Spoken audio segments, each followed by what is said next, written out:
Oke, di sini saya akan menganalisis film Tilik untuk tugas literasi media. Nah, perkenalan film dulu, mungkin film pendek ini yang berjudul Tilik itu kayak karya Wahyu Agung Prasetyo, film pendek Indonesia yang viral karena dialognya yang khas dan tema sosial yang kuat. Nah, terus sinopsis singkatnya itu kayak menceritakan sekelompok ibu-ibu yang naik truk untuk tilik, bahasa Indonesianya itu menjenguk Bu Lurah yang sakit. Tetapi di dalam truk itu sambil bergosip tentang Dian. Nah, Dian ini seorang wanita muda di desa. Nah, terus konflik dan tema utamanya itu tema gosip dan judgement itu kayak menghakimi. Film ini menyoroti budaya gosip dan prasangka di masyarakat desa.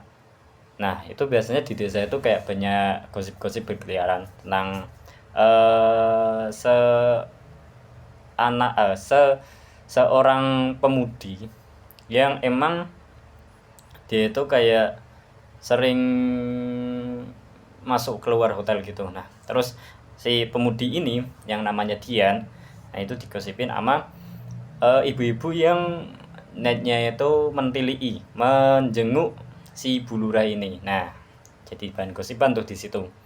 Nah, terus konflik yang kedua yaitu ironi dan kritik sosial. Adegan ibu-ibu yang sok suci ini, nah, tetapi gemar bergosip sambil mengonsumsi apa ya, kayak bukti-bukti bahwa si Dian itu bahwa gitu-gituan gitu. Terus kepemimpinan perempuan. Nah, leader perempuan ini yaitu Butejo, pemimpin kelompok ya, kayak pemimpin itu kan, orang yang menjenguk di dalam truk gitu kan, mencerminkan dinamika kekuasaan dan pengaruh dalam komunitas. Nah, jadinya kayak dia itu pemimpin nih. Terus si Butejo ini kayak mengompor-ngompori apa ya, kayak dia menggosipi satu hal, terus semuanya itu ikut termakan dengan omongannya. Nah, terus analisis selanjutnya itu gaya penyutradaraan dan simbolisme. Nah, simbolisme di sini itu kayak setting truknya itu kayak menjadi ruang terbatas yang memaksakan interaksi intens, simbol dari kehidupan desa. Kayak desa itu dengan identik lingkungan yang sempit tapi penuh drama. Sempit penuh drama itu kayak peristiwa kecil tapi kayak didramatisir gitu loh.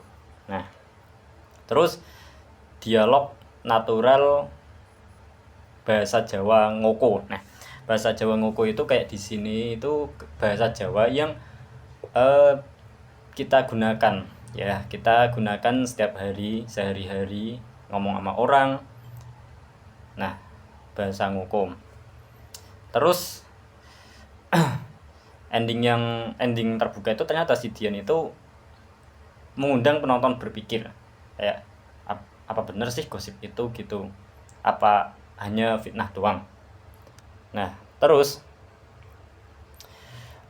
relevansi dan pesan cermin masyarakat. Tilik itu film pendek Tilik ini relevan dengan budaya netizen Indonesia gitu, yang modern, yang suka menghakimi, yang suka menjudge orang lain tanpa tahu kebenaran yang sesungguhnya. Terus pesan moral dari film ini yaitu kayak bahaya gosip dan pentingnya empati, terutama dalam menilai orang lain. Jadi kita kalau menilai orang lain itu harus ada datanya, di cross check dulu apa benar, terus ada faktanya. Datanya doang kalau faktanya beda kan juga namanya hoax kan. Nah, itu. Terus apa lagi ya, mungkin penutup ya, film Tilik ini sukses karena sederhana tapi dalam, cocok jadi bahan diskusi sosial gitu. Sekian, saya Iwan Aditya, NIM akhir 158. Terima kasih. Minal aidin wal faizin, mohon maaf lahir dan batin.